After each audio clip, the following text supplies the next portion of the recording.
Assalamualaikum warahmatullahi wabarakatuh. Selamat sore Bu. Selamat sore Mas Edi ya. Waalaikumsalam warahmatullahi wabarakatuh.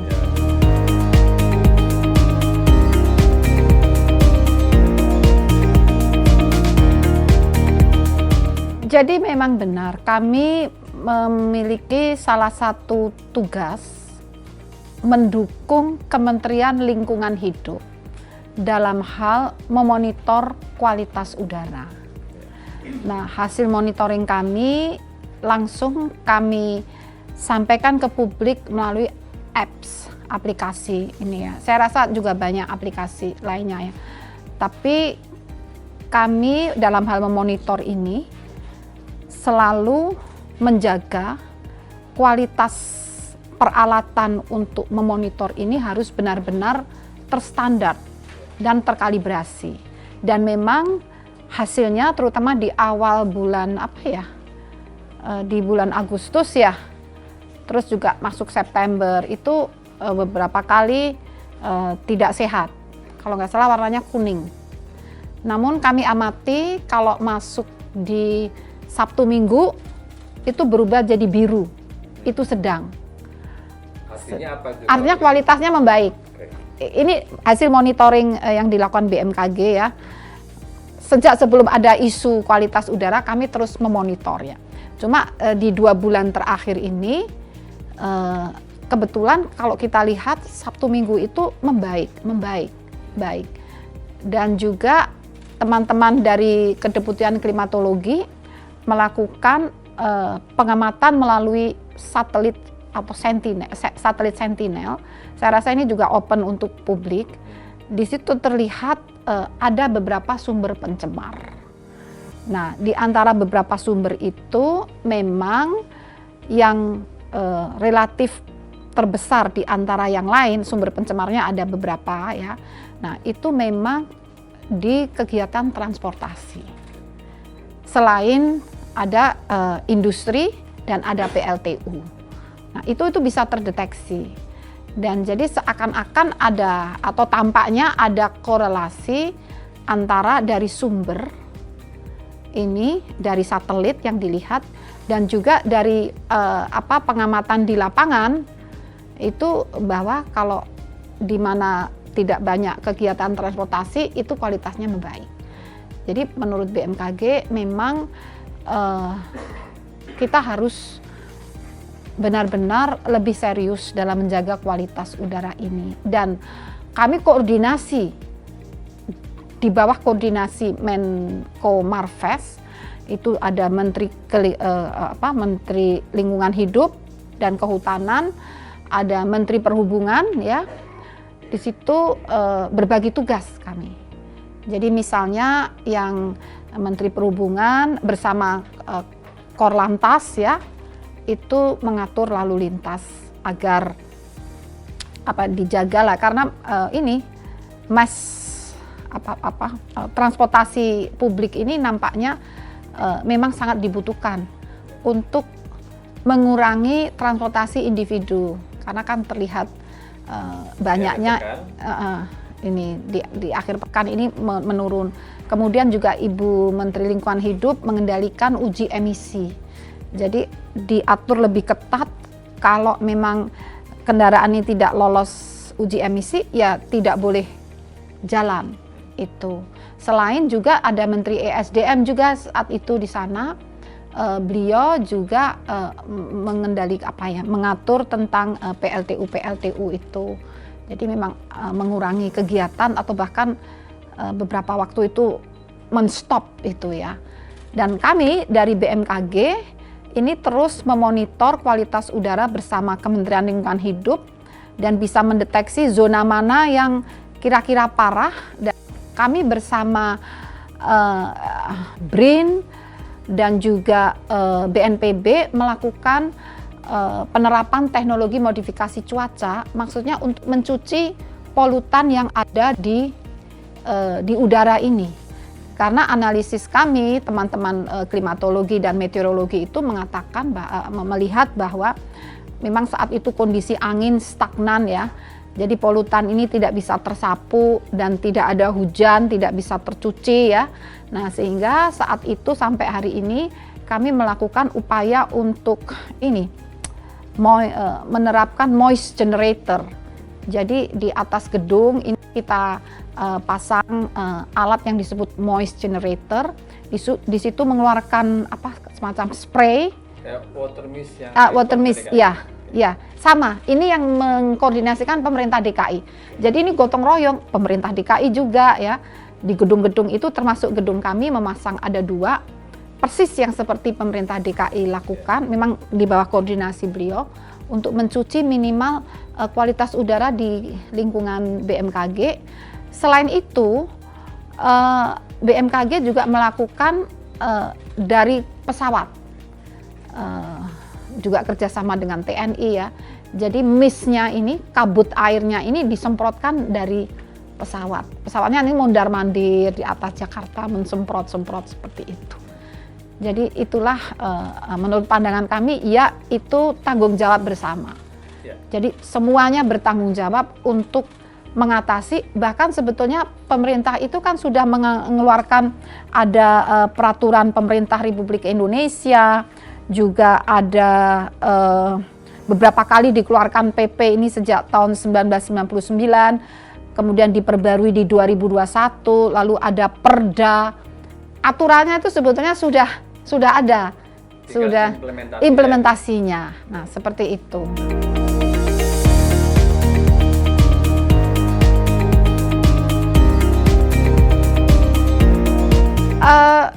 Terutama itu tadi ya, saat belum dilakukan apa-apa, hanya saat itu bulan Agustus itu ya, kok Sabtu Minggu kok pasti membaik.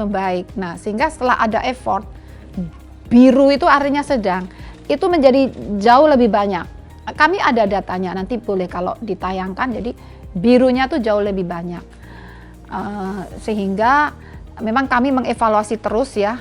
Di sini itu kan juga tergantung volume yang disemprotkan dan keberlanjutan durasinya.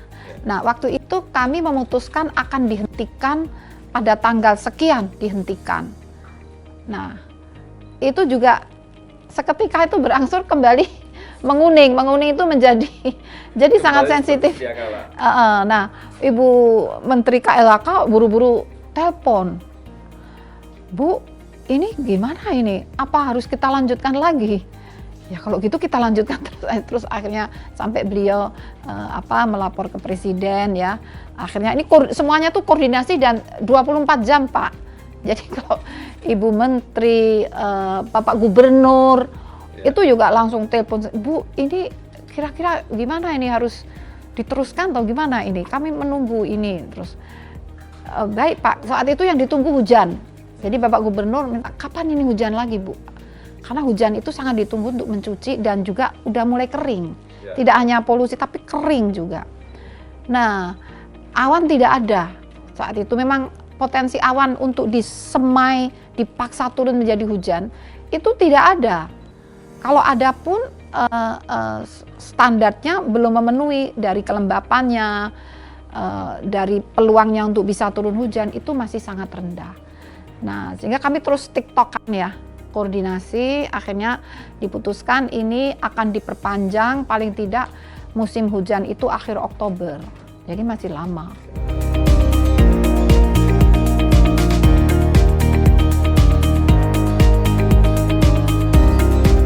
Nah, itu tadi malah masyarakat diminta untuk mengurangi penggunaan kendaraan pribadi. Dan juga ikhlas untuk diuji emisi ya, bahkan ini kan juga demi mereka, demi masyarakat juga, uji emisi. Kalau yang memang sudah tidak layak ya itu jangan dipakai. Nah, dan sementara ini kan pemerintah DKI kan relatif paling nyaman ini public transportation-nya, ada LRT, MRT ya, ada juga Transjakarta. Itu kalau kita bandingkan dengan kota-kota lain kan relatif paling nyaman. Jadi keterlibatan masyarakat adalah di sana.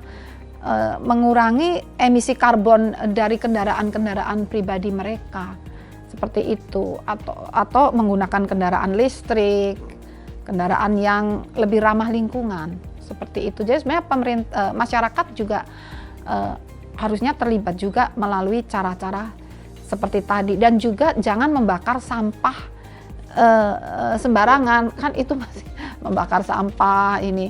Selain asapnya ini tidak sehat, itu api itu kan saat ini kondisi kering, mudah terbakar. Jadi kemarin tuh ada yang ada pre-wedding pakai flare, itu aja bisa terbakar beneran. Ya, apalagi membakar sampah itu. Jadi itulah kami minta masyarakat juga berpartisipasi.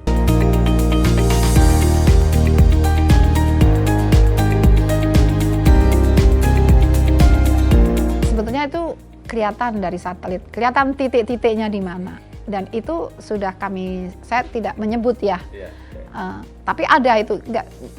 Waktu saat polutannya sangat saat meningkat itu tidak kelihatan, karena itu terlalu kecil dibandingkan yang masif tadinya kan dari transportasi itu ya, jadi kelihatan merah itu ya.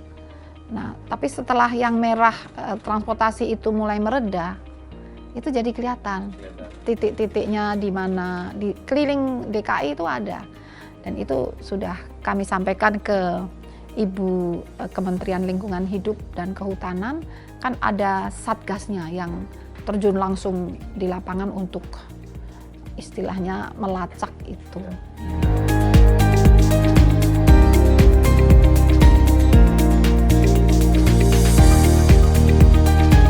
Memang benar,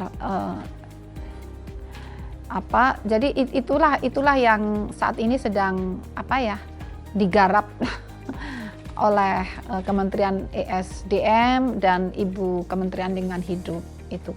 Meskipun saat itu dari data satelit kebetulan di tanggal, kan itu dinamis ya.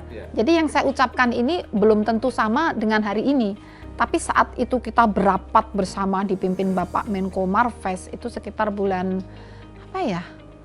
awal September kalau tidak salah, atau akhir Agustus. Yang dari PLTU itu kebetulan proporsinya sekitar kurang dari 10%.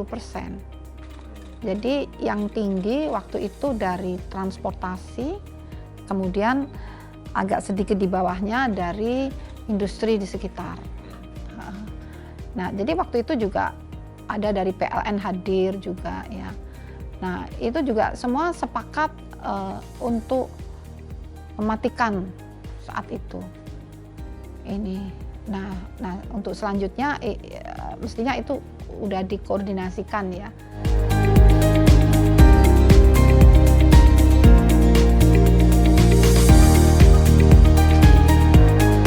Iya, jangka panjang, iya betul, dan itu sudah disiapkan ya. Antara lain transformasi energi fosil, misalnya batu bara itu ke energi yang lebih ramah lingkungan. Ini udah disiapkan, misalnya energi listrik ya, atau dengan surya ya, atau geothermal. Itu udah ada planningnya, disusun ya. Kemudian juga mass transportation-nya diperkuat, diperbanyak, itu juga sudah ada dilakukan. Lalu pola hidup kita ini bagaimana dalam mensikapi lingkungan, tidak membuang sampah sembarangan dan tidak membakar sampah sembarangan. Itu sudah ada disiapkan langkah aksi yang harus dilakukan oleh berbagai pihak.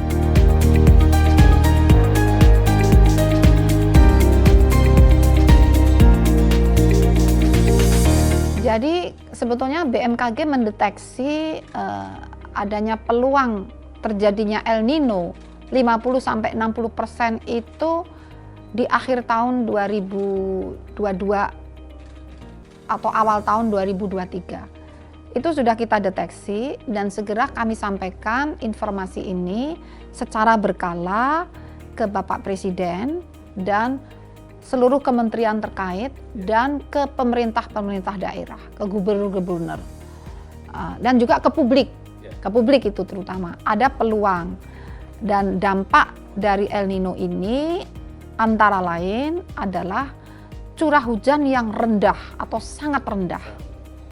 Dan itu diprediksi akan dimulai akhir Juni, awal Juli. Namun tidak serempak. Jadi tidak bersamaan. Nah, bahkan ada yang lebih awal ya. Nah, sehingga saat itu sudah diantisipasi ya. Karena satu, potensi kekeringan karena hujan yang bisa nol, tidak ada hujan sama sekali, diprediksi sampai bulan November baru ada hujan. Jadi berapa lama? Juli, Agustus, September, Oktober, 4 bulan. Dan musim hujannya ini kan agak mundur kan berarti. Kemudian dampak lain selain kekeringan, kekurangan air, juga kebakaran lahan dan hutan. Sehingga saat itu untuk mencegah terjadinya kekeringan dan kebakaran lahan dan hutan, dengan Menteri PUPR, dengan BNPB, dengan BRIN, dilakukan penerapan teknologi modifikasi cuaca. Diprediksi saat itu yang akan terbakar lebih dahulu di Riau, di bulan Februari. Sehingga TMC, modifikasi cuaca atau membuat hujan, itu dilakukan di Riau.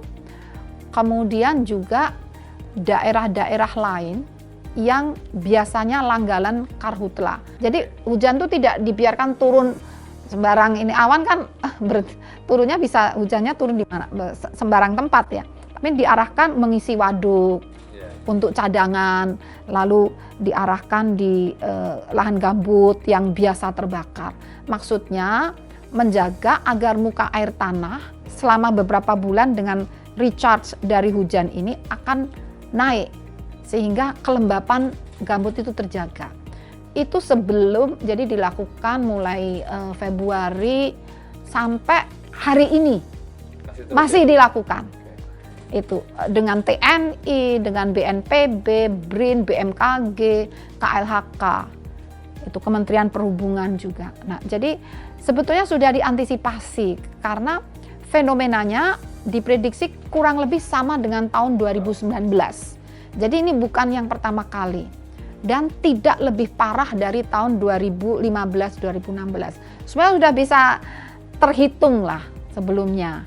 Nah itu, dan memang ternyata benar ya, kekeringan, kelaparan, karena memang pangan kan jadi gagal panen dan sebagainya. Oleh karena itu sejak Februari kami lakukan sekolah lapang iklim bagi para petani di berbagai wilayah di Indonesia yang potensi terdampak. Jadi petani itu kami ajak dengan Dinas Pertanian, dengan penyuluh pertanian untuk mahir membaca ini informasi cuaca dan iklim, sehingga jauh sebelumnya bisa merencanakan yang akan ditanam itu jenis tanaman apa. Misalnya tanaman jeruk yang lebih cocok untuk kering, yang biasanya bulan itu belum kering.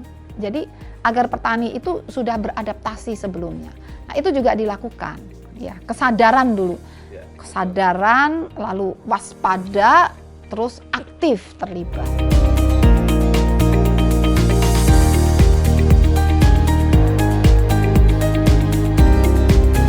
Keberlanjutan. Jadi keberlanjutan itu juga sangat dipengaruhi oleh leader, yaitu pimpinan daerah ataupun ya pimpinan daerah ya, terutama pimpinan daerah. Dan political will tidak hanya di pusat tapi juga di daerah, karena lokasinya tuh di daerah gitu ya. Nah, saat 2009-2014 itu sampai kepala DPRD-nya, anggota DPR-nya tuh sampai concern sekali. Karena mereka juga tahu patahannya ini nanti akan lewat di halamannya gedung DPRD gitu. Jadi sampai tahu segitunya waktu itu. Karena ada kebetulan saat itu saya terlibat yang mengadvokasi yang ini ya. Nah, tapi pelajarannya adalah semua itu setiap ganti periode kepemimpinan, mohon terutama tentang hal kebencanaan, tetaplah dilanjutkan. Tetaplah siapapun dulu pendahulunya. Jadi ini kan akan ada pergantian pimpinan lagi ya. Saya yakin pimpinan yang sebelumnya insya Allah sudah menata itu, kalau memang belum sempurna dilanjutkan, jangan kembali ke nol. Nah nanti kalau dari top leadernya sudah demikian, turun-turunannya ini kan akan juga terus siaga. Nah, contoh bagus itu misalnya di Padang. Nah, itu siapapun kepala daerahnya, siapapun gubernurnya, siapapun wali kotanya, itu tentang kebencanaan itu selalu ada. Sampai ke LSM-nya, sampai ke sekolah-sekolahnya itu selalu ada. Juga contoh bagus lagi Bali. Bali itu juga begitu. Kemudian juga DIY. Kalau DIY itu kan kebetulan memang gubernurnya terus ya. Itu kelebihannya programnya berlanjut ya. Makanya aku kasih contoh yang sering ganti-ganti ya. Aceh ya oke lah.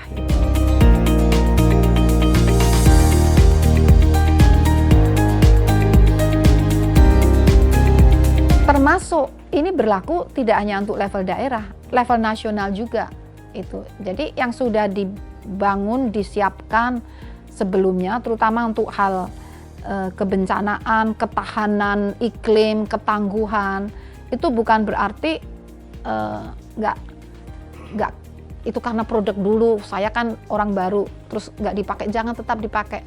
Saat saya menggantikan kepala BMKG yang lama di sini, saya lihat dulu produk beliau apa, dan saya banyak melanjutkan meskipun membuat inovasi. Tapi bukan berarti itu dulu kan bukan produk saya. Ngapain saya lanjut? Kan nggak seperti itu. Ini kan udah investasi uang negara juga kan, uang negara. Jadi kewajiban tanggung jawab saya sebagai leader yang baru, ini saya lanjutkan. Meskipun itu bukan karya saya, tapi itu kan warisan dari investasi negara.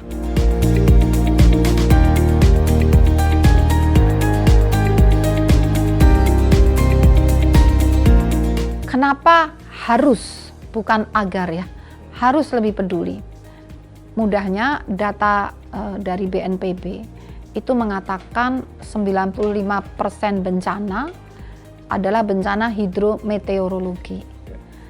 Nah, dan data BMKG menunjukkan dengan adanya perubahan iklim atau laju kenaikan suhu yang makin meningkat, frekuensi kejadian bencana hidrometeorologi, banjir, longsor, banjir bandang, kekeringan, itu juga semakin sering. Data BMKG juga menunjukkan periode ulang kejadian El Nino korelasi dengan kekeringan, dan kejadian La Nina korelasi dengan banjir bandang, longsor. Periode ulangnya sebelum tahun 1980 itu 5-7 tahun baru terulang lagi. Tapi setelah tahun 1980, data BMKG menunjukkan setiap 3, jadi makin pendek, 3-5 tahun itu terulang lagi. Bahkan La Nina terakhir itu setiap tahun terjadi La Nina selama 3 tahun. Terakhir, jadi El Nino pernah terjadi tahun 2009, terulang 2015, itu 6 tahun ya. Tapi kemudian 2019 sudah jadi lagi. Jadi berapa? Hanya 3 tahun. Nah, kemudian sekarang sudah terjadi lagi. Jadi alam itu menunjukkan potensi ekstrim yang membahayakan itu akan semakin sering. Dan lebih parah lagi, perhitungan BMKG, proyeksi suhu di akhir abad 21 tahun 2100 akan mengalami kenaikan sampai 3,5 derajat Celcius dibandingkan zaman sebelum ada industri. Saat ini suhu udara permukaan sudah naik di Indonesia ini atau di global mencapai 1,2 derajat Celcius. Nah, di Indonesia nanti 2100 3,5 derajat Celcius. Yang 1,2 derajat Celcius, kejadian bencana itu sudah sering, baru 1,2.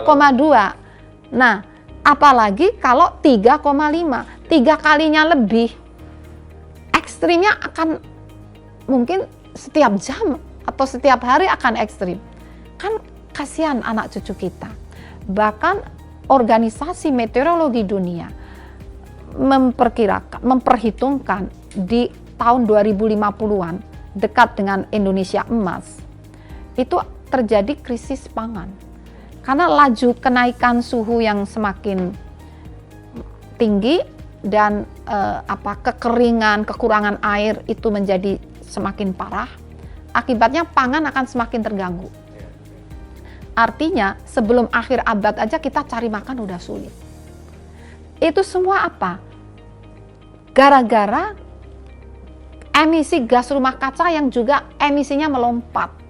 Kenapa bisa melompat? Yaitu dari aktivitas kita, dari kendaraan bermotor kita, dari industri-industri, dari ya tadi kita sebutkan tadi, sumber polutan tadi, juga ini hutan yang sudah semakin jarang.